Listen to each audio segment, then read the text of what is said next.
Hi, I'm Jeanette Roche. This is Forum Daily West. Here are some of the top stories we've been following.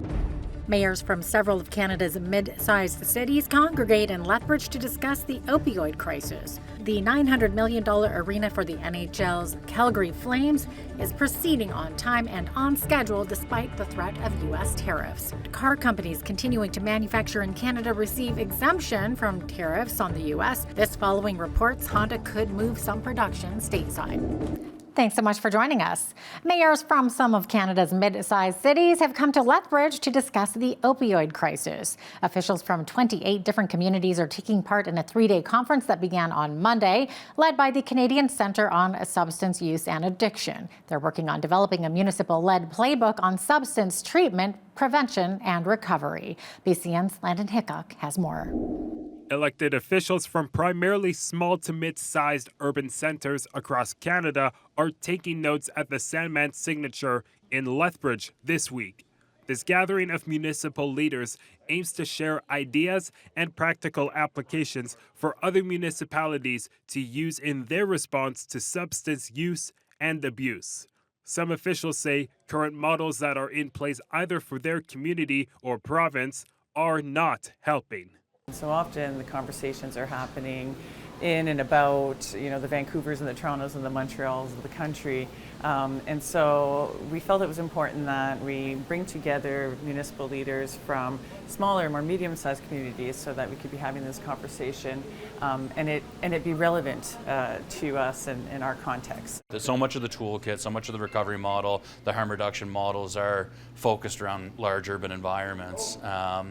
And those toolkits don't make sense for us. Statistics Canada says that over 7,000 accidental drug poisoning deaths were recorded each year from 2021 to 2023.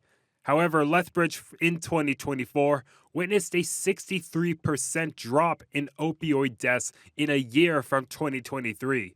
Elected officials elsewhere say Lethbridge and Alberta are leading the way in overdose response.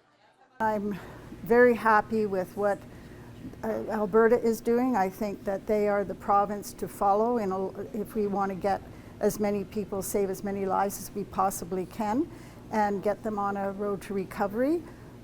They're the ones to emulate at this point in time. And being from Ontario, I think we're on that path now. I would like to see people stop dying and that we would see hope at the end of the tunnel. I'm not seeing that yet from our provincial government, but I'm here with jealousy. So many people dying. Our city alone in last year, I think it was last year, had 92 overdose deaths. So we declared an official crisis, an opioid epidemic in I think 9 years ago, and we haven't made progress. The hope from officials is taking examples from the conference, which wraps up on Wednesday, and refer them to their respective higher levels of government for application. If we continue on the path of thinking that we have to do something like a consumption treatment site, instead of getting those rehab beds, the money into the rehab beds, the detox beds, the recovery beds, then we're just going to keep climbing the numbers that are dying. We're not going to solve the crisis. This is the zeitgeist of our time. From Bridge City News, I'm Landon Hickok. Today in the legislature, the Alberta government introduced Bill 53, the so-called Compassionate Intervention Act. The bill would allow families, guardians, healthcare professionals, or police to force an addict into treatment when they're becoming a danger to themselves or to others. Now, I do want to be clear. The Compassionate Intervention Act is not sweeping legislation that applies to every person who's dealing with addiction or substance use. It is only for the most serious cases where all other options have failed. It's important to remember that people in the clutches of addiction are unable to help themselves. The insidious power of addiction means the only thing that matters is their next high. It isn't a lifestyle choice. It's a treatable illness. And to families with loved ones suffering from addiction, compassionate intervention offers new hope. Hope that their loved ones can get the help that they need to break their addiction, connect with their families, and manage their life in recovery. The government plans to spend $180 million over 3 years to build compassionate care centers in Edmonton and Calgary. Critics of the plan say while it has the potential to protect the safety of others, it could violate individual rights. Automobile companies that continue to manufacture vehicles in Canada will receive an exemption from Ottawa's retaliatory tariffs on the U.S. Federal Finance Minister François-Philippe Champagne made the announcement that the auto manufacturers will be allowed to import a certain number of U.S. assembled vehicles. On the federal campaign trail in Montreal today, federal party leaders were commenting on reports that Honda is considering shifting Canadian CR-V and Civic production to the United States due to tariffs. However, Honda has since denied these claims. Conservative leader Pierre Poilievre was asked if he'd consider removing counter tariffs on the U.S. to incentivize Americans to drop them as well. Poilievre's response. There's nobody who's going to be able to control President Trump, as Mr. Carney is learning, despite his promises. What we should do is focus on what we can control, and that is to reverse the disastrous Liberal economic policies that Mr. Carney advised Trudeau to take that have driven up taxes, blocked our resources, wrapped our businesses in red tape, and driven $500 billion south. We need change. We can't afford a fourth Liberal term. We need change to axe taxes, cut red tape, approve resource projects, make this the best place in the world to do business. NDP leader Jagmeet Singh called the Honda report concerning, noting it's just another reason Canada needs to shore up production at home. Meanwhile, Liberal leader Mark Carney didn't comment specifically on the report, but says he remains focused on getting Trump to remove tariffs on the Canadian auto industry. Ontario Premier Doug Ford says the head of Honda Canada has told him the report of Honda moving manufacturing to the States is inaccurate. So I just got off the phone with the president of Honda Canada, and they're sending a statement out clarifying what Reuters said. It's not accurate at all. They want to increase production down in the U.S. They're at 100% capacity right now. So they're going to make a statement, and I'll let them make their statement. But they're saying that's not accurate. Most polls show the Liberal Party leading with the Conservative Party hot on the trail. Brian Lilley, political columnist for the Toronto Sun, says it's Ontario that the Conservatives must win over in order to win the election. We've seen some polls that are a bit closer, still with the Liberal lead. One poll that seems to be an outlier, even has the Conservatives tied, effectively tied, or within 1 point of the Liberals. So, look, at the end of the day, the Conservatives need to win in Ontario. Right now, they're not. They're doing well in BC, another must-win area. They're doing very well in Alberta. We expect that, but they need to rise up in Ontario, and that is just not happening at the moment. So we'll see what these debates are like. We'll see what the last 2 weeks of the campaign are like, but that's got to be their focus. Saskatchewan's premier says he wanted to take a breath before he decided how to penalize an MLA who called Jagmeet Singh a terrorist. Raquel Hilbert made the comment in the legislature 2 weeks ago, but has apologized and retracted the statement that some have called anti-Sikh hate. Premier Scott Moe says it was incumbent on him to take a breath so as to make a responsible decision that is representative of the people of Saskatchewan. He says he has written to the Sikh Society of Regina and the Sikh Society of Saskatchewan, explaining Hilbert has been relieved of her extra duties and that the province appreciates its Sikh community. Residents of 2 Alberta villages are concerned after learning there will be no polling locations in either community. Voters in Champion and Carmangay, about 40 kilometers northwest of Lethbridge, are being told to cast their ballots in the village of Lamond, almost a full hour away.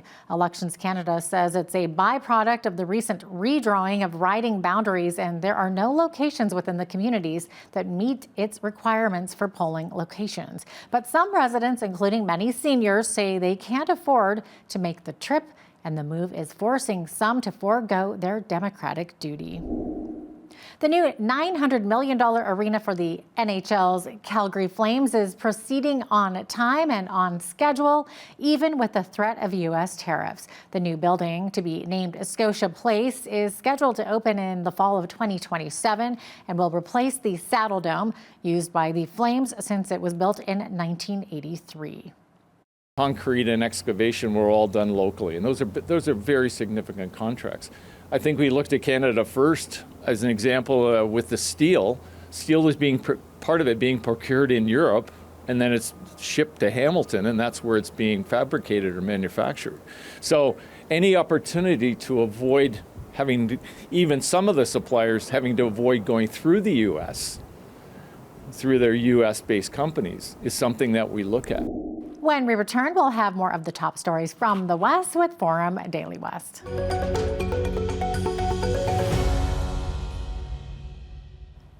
Lethbridge Fire and Emergency Services is reminding residents to stay clear of active emergency scenes and give crews room to do their work. During last weekend's fire in the 1200 block of Pacific Circle West, emergency crews said onlookers and vehicle traffic significantly disrupted and delayed access for fire, police, and utility partners. One driver collided with a police vehicle while distracted by the fire, and utility crews were hindered in reaching the area to shut off gas lines. Lethbridge Fire says these situations aren't just inconvenient, they are dangerous. With strong winds being a common occurrence in Lethbridge, the risk of fire spreading quickly increases, making rapid response even more critical. You are reminded to avoid active fire and emergency scenes, keep roadways clear for emergency vehicles, and follow all detours and instructions from emergency personnel. The worldwide popularity of pickleball has spread to Lethbridge. The Lethbridge and District Exhibition, along with the Lethbridge and Coaldale Pickleball Clubs, are putting on a huge tournament from May 2nd to the 4th. Paul Kingsmith, Director of Community Engagement for the exhibition, says the event will boost the sport in Southern Alberta. The event will be held at the Agri-Food Hub and Trade Center. Kingsmith explains the importance of having a venue in Lethbridge that can host an event of this kind. To bring in an event like this is really meeting a community need. It's what we heard from the pickleball clubs, that they needed a location to host something like this. They needed the resources to host this size of tournament, and they have bigger goals in mind as to where they want to go with tournaments like this. So to be able to provide a venue and be a part of building this tournament is really something that we're excited about. You know, when we look at revenue opportunities for LDA as an organization and for the Agri-Food Hub and Trade Center as a building, we identified strategic areas where we want to be involved. Obviously, agriculture is at our core. Trade events and conferences make a lot of sense, but we looked at the sport realm, and with the space that we have, we're looking at whether or not we can host volleyball and basketball type events in those trade halls with the wide open space that it is. We want to hopefully expand this into a regional sport so that we can hold provincial tournaments and hopefully a national tournament. And they can only be held in facilities such as this because we have the space. We can expand from 8 to 16 to 24, as many courts as we need. So if we have 1,000 players, we would need upwards of 24 to 30 courts. They held a Canadian national tournament in a very similar facility in Regina, and it was very, very successful. So that's our ultimate goal, is to hopefully hold a Canadian championship here in this venue. The tournament will feature men's and women's singles and doubles matches, with as well as junior boys and girls categories. It's a Tier 4 Pickleball Canada sanctioned event and will even include referees for all medal matches. Sound like so much fun there. Speaking of sports, the Canadian women's hockey team went 3-1 in pool play at the World Championship. The Canadians know they'll have to be sharper in the playoffs in order to defend their world title. I think we're in a good place. I'd like our play to be a little bit better than it has been, but I also have enough trust in the group that we'll find it and we'll figure it out. Our just details and some of our execution is not right now where we want it to be, but you got obviously the preliminaries done. You hopefully in that quarterfinal game you can kind of tighten things up a little bit, make some better decisions. I think it's just honing in on the details of our game, just having good stick details and continuing to pressure our opponents. But all things that we're all used to doing. It's just a matter of doing it on a consistent basis. Turning our eyes overseas now, tens of thousands of people gathered at the holiest Jewish prayer site in Jerusalem today for the traditional priestly blessing prayer. The Birkat Kohanim, or Cohen's blessing, is a ritual dating back over 2,500 years to when King Solomon's temple stood on the same site. The blessing is performed by male Jews who can trace their lineage back to the priestly caste and takes place 3 times a year during Judaism's major holidays. Well, every year, this prayer is extremely special and brings a lot of blessing to the nation. This year especially, I wanted to come down here and see how the blessing comes down and hopefully will help the hostages and the entire nation of Israel that is under extreme duress, especially this year. I came to Birkat Kohanim this year, as I try to do every year. It is extremely important this year. It's hard for us to believe that we still have hostages that are not able to come home and come and be here and join us with this. Jews are currently observing the week-long holiday of Passover. And speaking of Israel, Israeli Prime Minister Benjamin Netanyahu made a surprise visit to troops in northern Gaza on Tuesday.